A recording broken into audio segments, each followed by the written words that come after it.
Olá, eu sou o Marcos Ramon e o tema que eu vou falar hoje aqui é sobre política. A gente costuma pensar a política como uma coisa desagradável, uma coisa sobre a qual a gente não quer ter que dedicar o nosso tempo para estudar, para entender, para discutir. Não parece ser uma coisa... Não é que não é importante, a gente talvez todo mundo reconheça a importância, mas a gente não acha que vale o tempo porque, enfim, parece um incômodo, um estorvo ter que estudar, ter que entender e discutir política. Já foi dito que a desgraça dos que não se interessam por política é serem governados pelos que se interessam, mas eu acho que mesmo essa frase ela é um pouco problemática porque ela parece discutir a política no campo do governo, no campo partidário. E a política ela é mais do que isso. O que é política, né? De maneira geral, vamos pensar sobre isso. Em primeiro lugar, como eu falei, eu acabei de dizer, é importante pensar, é importante lembrar que ela não se resume ao ambiente partidário, ao trabalho político, ao trabalho do governador, do prefeito, do senador, do deputado, enfim, esse trabalho operacional da pessoa que tem essa função de exercer um cargo público, no caso, né, um cargo dentro disso que a gente chama de política, dentro desse campo específico da política, esse tipo de circunstância não resume o que de fato é a política. A política é tudo aquilo que envolve essa percepção de um diálogo e de uma relação com o outro. E aí, nesse sentido, política e ética, elas estão essencialmente conectadas. Porque a ética ela vai estar nesse mesmo campo. Nesse campo da relação com o outro, da relação com o ambiente social. E, da mesma forma que a política se relaciona com a ética por essa ideia do campo e da relação com o outro, as duas se relacionam também por uma ideia de exercício da liberdade. E justamente por essa conexão entre ética e política, por essa amplitude dos temas, é que eu acho que a gente não precisa estudar política por meio da linha do tempo. Tipo assim, começou em tal época, e aí depois veio não sei quem, depois não sei quem, até chegar nos dias de hoje. Acho que não tem que ser assim. O que é importante mesmo é observar os temas centrais da política. Justiça, liberdade, soberania, poder, pra gente hoje em dia, democracia, enfim. Então são temas que são importantes de se discutir e a partir dos temas pensar essa dimensão de fato da política. Como eu venho dizendo, existe uma conexão direta aí entre ética e política, e tanto a ética quanto a política, da maneira como a gente entende esses dois conceitos hoje, eles surgiram na Grécia Antiga entre os séculos 6 e 4 a.C. O que faz com que a gente venha dizer hoje que as concepções de ética e política que a gente tem surgiram nessa época, naquele lugar específico.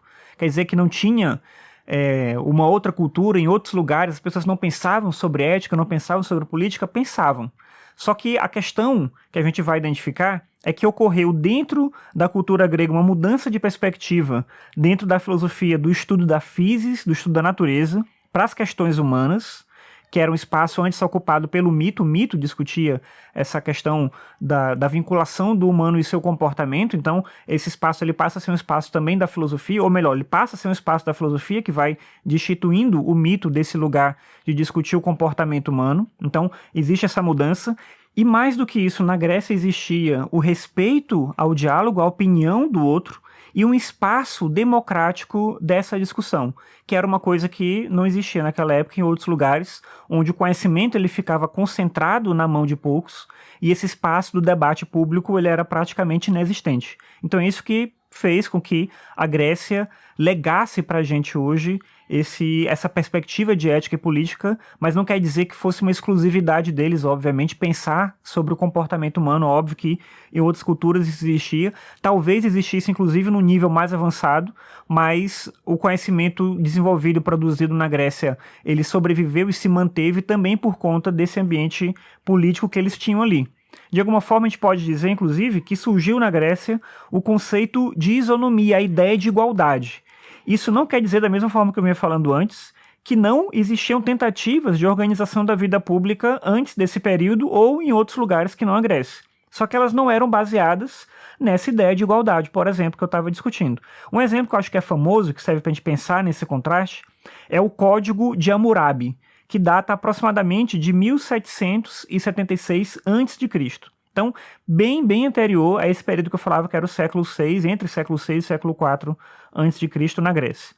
Nessa época do código, em que o Código de Hammurabi foi produzido, nessa época, a Babilônia, que hoje é o Iraque, era o maior império do mundo e o Hammurabi foi o rei mais famoso da Babilônia. O Código de Hammurabi foi um conjunto de leis e decisões judiciais que tinham como objetivo apresentar o rei como uma figura justa.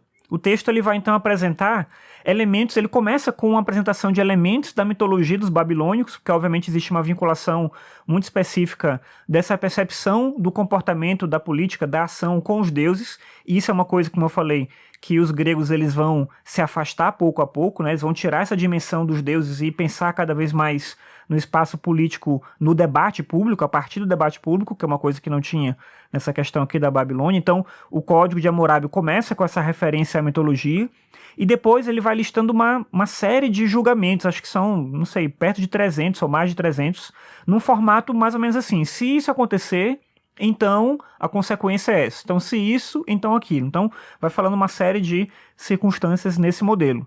Um resumo famoso, uma frase famosa que resume o Código de Hammurabi é olho por olho, dente por dente. Só que o código em si, ele é mais específico do que isso. E aí eu tenho alguns trechos do código aqui para mostrar para você, olha só. A partir do julgamento 196, o código fala o seguinte: se um homem superior arrancar o olho de outro homem superior, deverá ter seu olho arrancado. Se ele quebrar o osso de outro homem superior, deverá ter seu osso quebrado.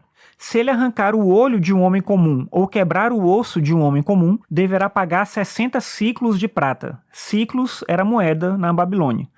Se ele arrancar o olho do escravo de um homem superior ou quebrar o osso do escravo de um homem superior, deve pagar metade do valor do escravo em prata.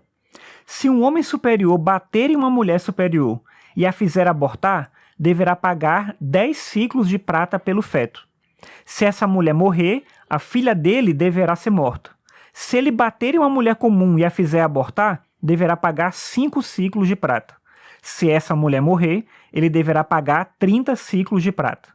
Se ele bater em uma escrava e a fizer abortar, deverá pagar 2 ciclos de prata. Se essa escrava morrer, ele deverá pagar 20 ciclos de prata. É meio repetitivo, estranho, difícil talvez de observar, né, as diferenças entre esses elementos que o julgamento vai apresentando, mas de acordo com o código dá para a gente compreender algumas coisas. Primeiro, as pessoas na Babilônia eram divididas em 2 gêneros e 3 classes, né, homens, mulheres e superiores, comuns e escravos. Então a hierarquia era uma coisa importante dentro da cultura da Babilônia e é representada aqui no Código de Hammurabi. Se você observou os trechos que eu li aqui para você, você percebeu que a vida de uma mulher comum vale 30 ciclos de prata. A vida de uma escrava vale 20 ciclos de prata. Mas o olho de um homem comum vale 60 ciclos de prata. Você consegue observar o absurdo disso? As vidas de 2 mulheres, uma mulher comum e uma escrava, valem menos do que o olho de um homem só. Então, existe uma percepção aí de hierarquia, e essa percepção de hierarquia ela é absurdamente injusta. Só que, ainda assim, o Código de Hammurabi termina fazendo um elogio ao rei e mostrando como ele era sábio e, obviamente, na visão dele, como ele era justo por criar essas normas e que iam ajudar o povo, né, a organizar a estrutura social, enfim. Na Grécia Antiga, se a gente for pensar essa discussão da ideia de igualdade que eu mencionei antes, as mulheres elas também não tinham direitos políticos e eles também tinham escravos. Então não parece assim tão diferente do que acontecia na Babilônia do que a gente viu aqui no Código de Hammurabi. O que é diferente então? Se as mulheres também não tinham direitos políticos e se, no caso, né, uma hierarquia colocava os homens acima das mulheres. E se existia também esse aspecto da escravidão, o que era diferente? O que era diferente, de fato, como eu comentei antes, era a democracia e a percepção de que as decisões políticas, incluindo a própria concepção de isonomia, têm que ser discutidas coletivamente. É preciso reunir o povo para discutir essas ideias. Existe ainda o problema de que nem todo mundo é considerado povo, é considerado digno de participar da decisão. Mas é uma coisa já bem diferente dessa imagem do rei soberano que cria uma lei e que serve, né, e que atinge todo mundo porque ele é sábio e representa a própria ideia de justiça. Na Grécia, o que a gente passa a ter é uma concepção de igualdade dividida dentro daquele espaço que é o espaço público. Claro que com muitos problemas ainda, então isso não muda o fato de que a democracia grega não era uma democracia nos moldes do que a gente defende hoje como democracia, mas a gente discute isso mais pra frente em outros momentos. Eu espero que tenha ficado tudo claro até aqui, espero que você tenha gostado da discussão que foi proposta nesse vídeo. E se você tiver qualquer coisa, qualquer questão, qualquer comentário, você pode deixar aqui para mim.